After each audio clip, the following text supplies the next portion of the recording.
Welcome back to part 4 of our interview with Professor Sheldon Wolin, who taught politics for many years at Berkeley and later Princeton. He is the author of several seminal works on political philosophy, including Politics and Vision and Democracy Incorporated. I wanted just to go through, and I've taken notes from both of your books, Politics and Vision and Democracy Incorporated, of the characteristics of what you call inverted totalitarianism, which you use to describe the political system that we currently live under. You said it's only in part a state-centered phenomena. What do you mean by that? Well, I mean by that one of the striking characteristics of our age is the extent to which so-called private institutions, like the media, for example, are able to work towards the same end of control, pacification that the government is interested in. That the idea of genuine opposition is usually viewed as subversion. And so that criticism now is a category that we should really look at and examine, and to see whether it really amounts to anything more than a kind of mild rebuke at best, and at worst a way of sort of confirming the present system by showing its open-mindedness about self-criticism. And you said that there's a kind of fusion now of, and you talk a lot about the internal dynamics of corporations themselves, the way they're completely hierarchical, even the extent to which people within corporate structures are made to identify with the corporation on a kind of personal level. Even, and I speak as a former reporter for the New York Times, even we would get memos about the New York Times family, which is, of course, absurd. And you talk about how that value system or that structure of power, coupled with that type of propaganda, has just been transferred to the state. Mm-hmm. That the state now functions in exactly the same way, the same hierarchical way. It uses the same forms of propaganda to get people at once to surrender their political rights and yet to identify themselves through nationalism, patriotism, and the lust for superpower itself, which we see now, across the political landscape. Yeah, no, I think that's a very strong element, and in fact, decisive element in our present situation. There's been a kind of conjuncture between the way that social and educational institutions have shaped a certain kind of mentality among students, among faculty, and so on, and the media itself that are in lockstep with the requirements of the kind of political economic order that we have now, and that the basic question, I think, has been that we have seen the kind of absorption of politics and the political order into so many non-political categories of economics, sociology, even religion, that we've sort of lost the whole, seems to be unique character of political institutions, which is that they are supposed to embody the kind of substantive hopes of ordinary people in terms of the kind of present and future that they want, and that's what democracy is supposed to be about. But instead, we have it subordinated now to the so-called demands of economic growth, the so-called demands of a kind of economic class that's at home with the sort of scientific and technological advances that are being applied by industry, so that the kind of political element of the ruling groups now is being shaped and to a large extent, I think, incorporated into an ideology that is fundamentally unpolitical, or political in a sort of anti-political way. What I mean by that, it's a combination of forces that really wants to exploit the political without seeking to either strengthen it or reform it in a meaningful way, or to rejuvenate it. It sees the political structure as opportunity, and the more porous it is, the better, because the dominant groups have such instrumentalities at their control now, in order to do that exploitation, radio, television, newsprint, what have you, that it's the best possible world for them. You actually cite Nietzsche as saying how prescient Nietzsche was. I think you may have said he was a better prophet than Marx, I think, if I remember correctly, in Politics and Vision, but how Nietzsche understood the disintegration of liberal democracy and the liberal class, and also understood the rise of fundamentalist religion in an age of secularism and how dangerous that was. Mm-hmm. Yeah, I think that's, obviously I think it's true of him. And I think it was very, very far-seeing on his part. He, of course, was not a sympathizer with those developments, but he wasn't an ordinary sympathizer either with the sort of historical elites or even current elites that were either capitalist or nationalistic, as in the case of Germany. Nietzsche was trying to really retrieve a notion of the value, intrinsic value, of political life. And he found it, however, only comprehensible to him in terms of some kind of dichotomy between elite and mass. And that, I think, was the failing of Nietzsche, because he saw so much in terms of tendencies in our society and culture that were ruinous to democracy and needed to be reformed, but reformed in a way that would promote democracy, but which Nietzsche would inevitably try to turn into vehicles for celebrating or encouraging elite formations. And he simply could not conceive of a society that would be worthwhile in which elites were not given the most prominent and leading role. He just couldn't conceive it. He had the kind of 19th century sort of Hegelian notion that the masses were ignorant, they were intolerant, they were against progress, and all the rest of it. He simply, like so many very good writers in the 19th century, didn't know what to do with the quote people. Including Marx. No, they didn't. They tried to either neutralize them or try to co-opt them, but they never really tried to understand them.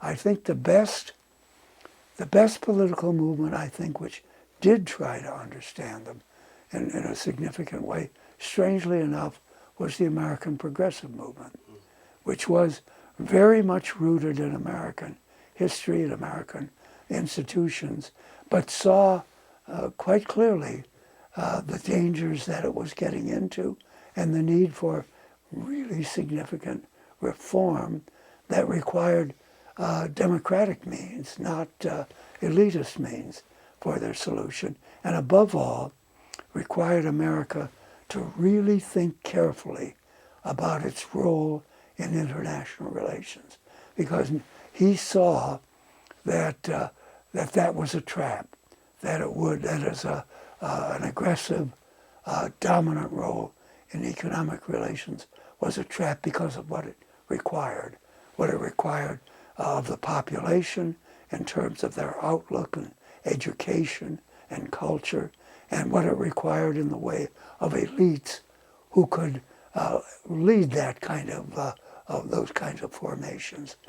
And I think for that reason he was literally a pessimist about what could happen. And he had nowhere to go. He had no great trust in the people, and he had come to distrust the elite. I think in the end he took a kind of view that what elites should do is to hunker down and preserve culture, preserve it in its various manifestations, literature, philosophy, poetry, so on. But he certainly understood what happened when the state divorced itself from religious authority. Oh yeah. That you would see the rise of fundamentalist religious movements in fierce opposition to the secular state, number one, and number two, you would see a frantic effort on the part of the state to sacralize itself. Yeah, yeah, no, that's true. It did try to do that. It did that far less in the United States, but it certainly did it in Germany, and to some degree Italy, but not fully. I think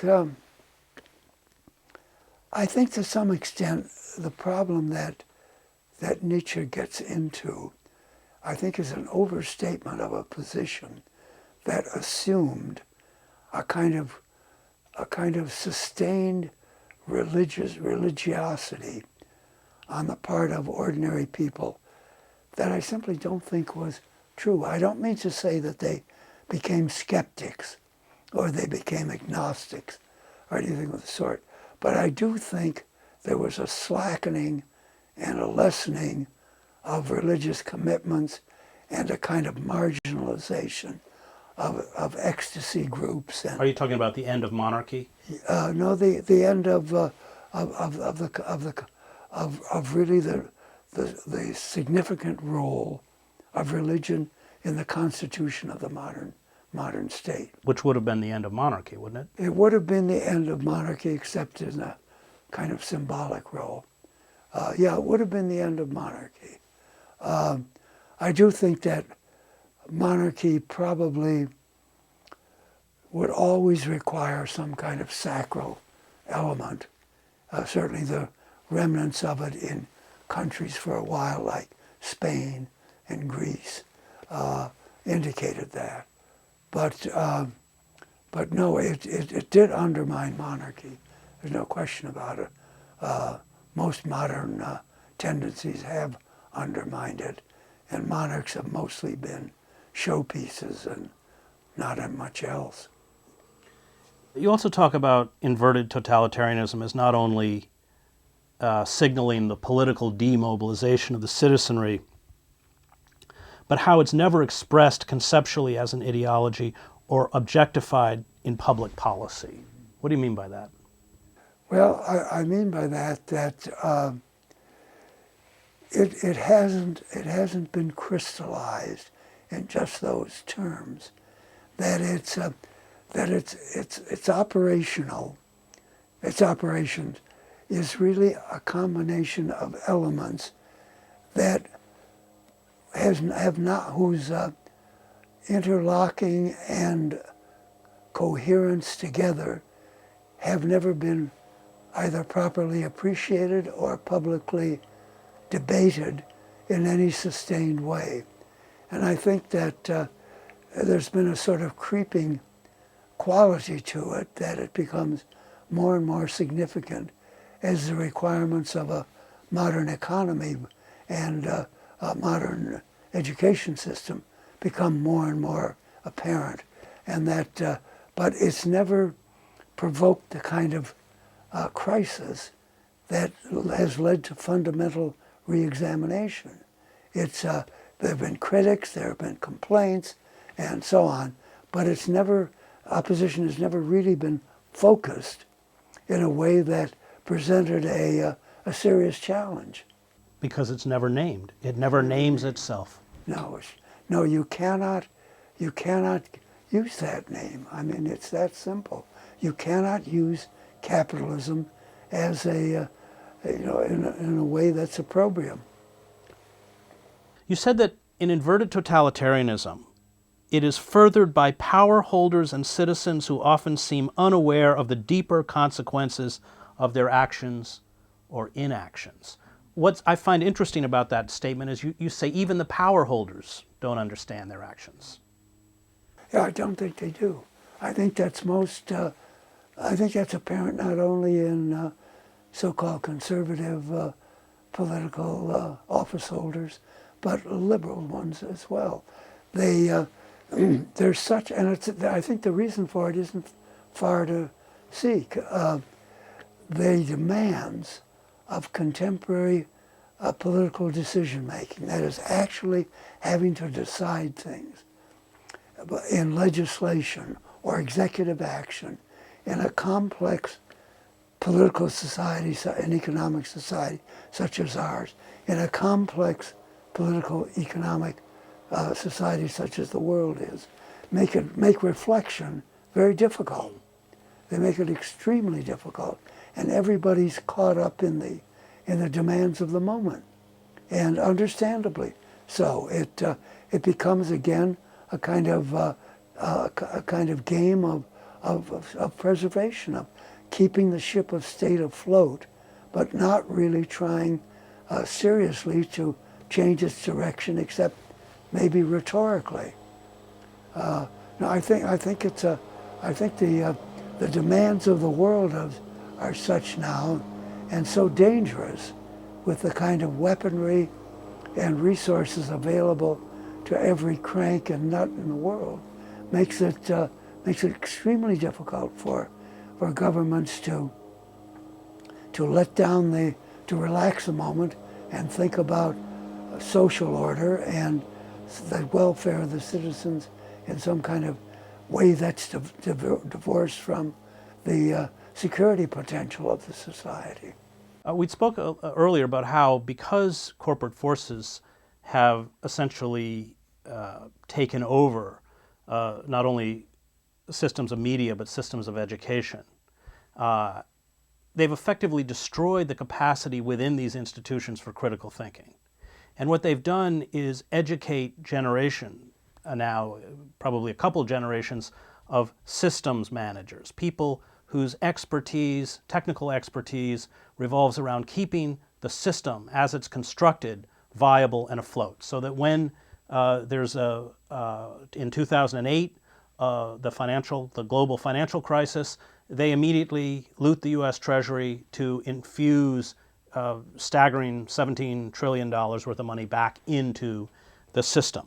And what are the consequences? We'd spoken earlier about how even the power holders themselves don't often understand where they're headed. What are the consequences of now lacking the ability to critique the system or even understand it?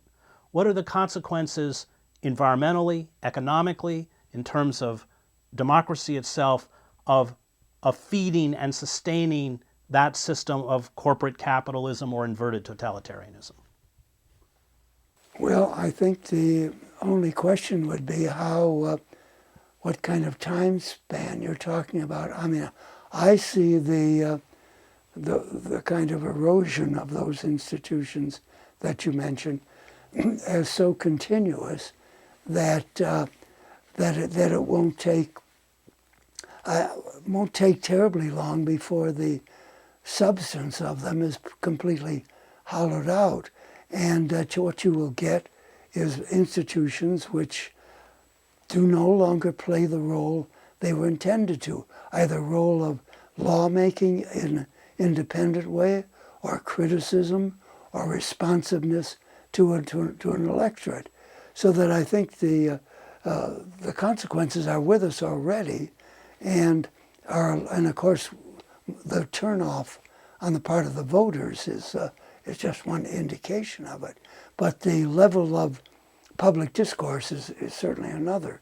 So that I see it as a process which now is finding fewer and fewer dissident voices that have a genuine platform and mechanism for reaching people. I don't mean that there aren't people who disagree, but I'm talking about, do they have ways of communicating, discussing what the disagreements are about and what can be said about the contemporary situation that needs to be addressed. So that the problem I think right now is the problem that the instruments of revitalization are just really in very bad disrepair, and I don't see any immediate prospect of it because You mean coming from within the system itself? Coming from within. Years ago, say in the 19th century, it was no ordinary occurrence that a new political party would be formed and that it would make maybe not a dominant effect, but it would certainly influence, as the Progressive Party did, influence affairs. That's no more possible now than the most outlandish scheme you can think of. Political parties are so expensive that I needn't detail the difficulties that would be faced by anyone who tried to organize one. I think the beautiful example we have today, I just think fraught with implications, is the Koch brothers' purchase of the Republican Party. They literally bought it, literally. And they had a specific amount they paid, and now they've got it. There hasn't been anything like that in American history. To be sure, powerful economic interests have influenced political parties, especially the Republicans, but this kind of gross takeover and in which the party is put in the pocket of two individuals is without precedent. And that means something serious. It means that, among other things, you no longer have a viable opposition party. And while however much many of us may disagree with the Republicans, there is still an important place for disagreement. And now it seems to me that's all gone. It's now become a personal vehicle of two people, and one, God only knows what they're going to do with it. But I wouldn't hold my breath if you think constructive results are going to follow. Well, didn't Clinton just turn the Democratic Party into the Republican Party and force the Republican Party to become insane? Yeah, it's true. Yeah, I mean, it's true that the beginning with the Clinton administration, the Democratic Party has kind of lost its way too. But I still, maybe it's a hope more than a fact, but I still have the hope that the Democratic Party is still sufficiently loose and sufficiently uncoordinated that it's possible for dissidents to get their voices heard. Now, it may not last very long, because in order to compete with the Republicans, there will be every temptation for the Democrats to emulate them. And that means less internal democracy, more reliance on corporate funding.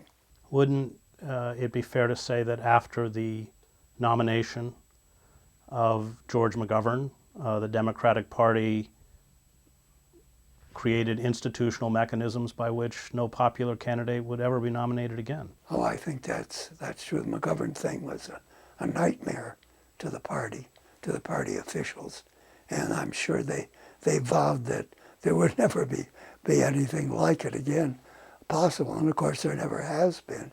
And it also means that you lost with that the one thing that McGovern had done, which was to revitalize popular interest in government.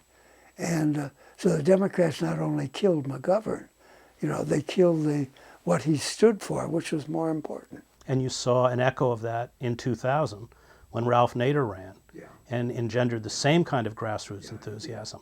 And just as it was the Democratic establishment that, virtually during the presidential campaign, the Connolly Democrats conspired with the Republican Party to destroy, in essence, their own candidate. You saw it was the Democratic Party that destroyed the viability of Nader. Yeah, no, that's true. That's true. The Democrats I mean, it's not surprising because, as we've said many times, the Democrats are playing the same game as the Republicans and have a nuance and some historical baggage that compels them to be a little more to the left. But it seems to me that the conditions now in which political parties have to operate, conditions which involve large amounts of money, which involve huge stakes because of the character of the American economy now, which has to be very carefully dealt with and very cautiously. And given the declining role of America in world affairs, I think that there's every reason to believe that the cautionary attitude of the Democratic Party is emblematic of a new kind of politics where the room for maneuver and the room for staking out significant different positions is shrinking very, very much. Thank you very much. Stay tuned for part 5 coming up of our interview with Professor Sheldon Wolin.